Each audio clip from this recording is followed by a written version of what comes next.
We're in the new stage of the game.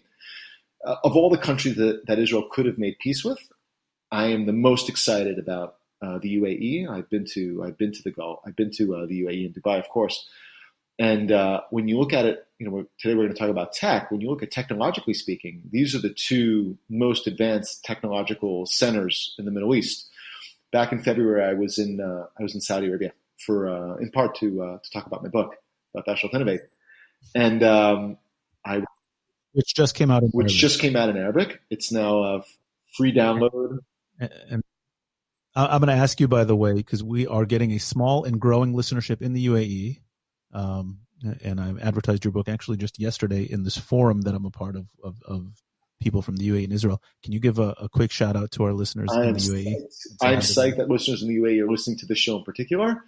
We are looking forward to welcoming you in Tel Aviv and Jerusalem, and likewise, we are looking forward to spending time in Dubai.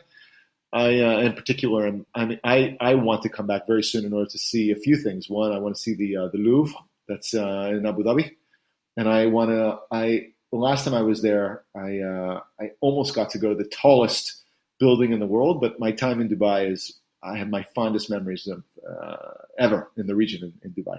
Dubai is like, I always say, it's the Middle East, Shangri-La, and Vegas combined on steroids. Good times. Sounds about right. When you say you almost got to go, like you ran out of time, you got up to like the 50th floor and something like that. They literally just opened. They had just opened the building that week, and they wanted something like $700 to go to the top of the building.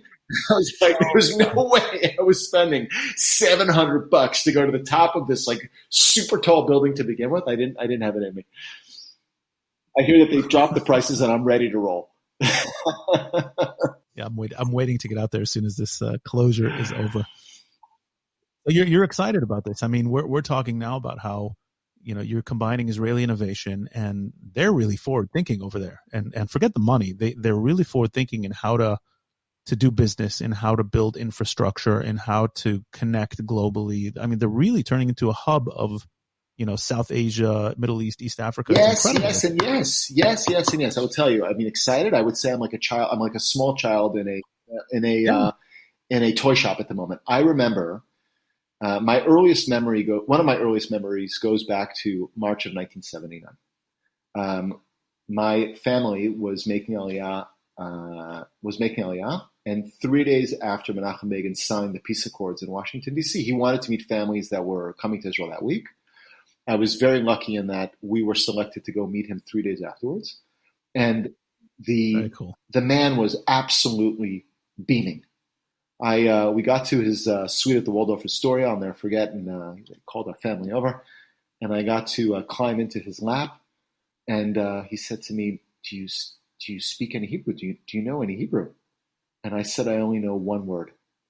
And he said, "What is it?" I said, "I know the word shalom, for peace."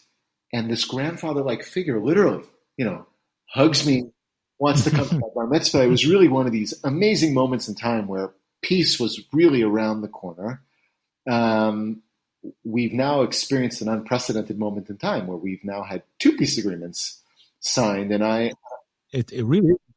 And I really believe that we are and I've been saying this for quite some time. I believe that we are on the precipice of the most verdant decade in the region, for a number of reasons. Yeah. On the one hand, and we can talk about this at the show, like we have major global challenges that are facing the region and the world, and Israel has the solutions to many of the working on the solutions, or has the solutions to many of those problems. And the future belongs to countries who innovate. The future belongs. Our moment when it comes to Israel is now. We've been waiting for this moment for 2,000 years, and our moment is now.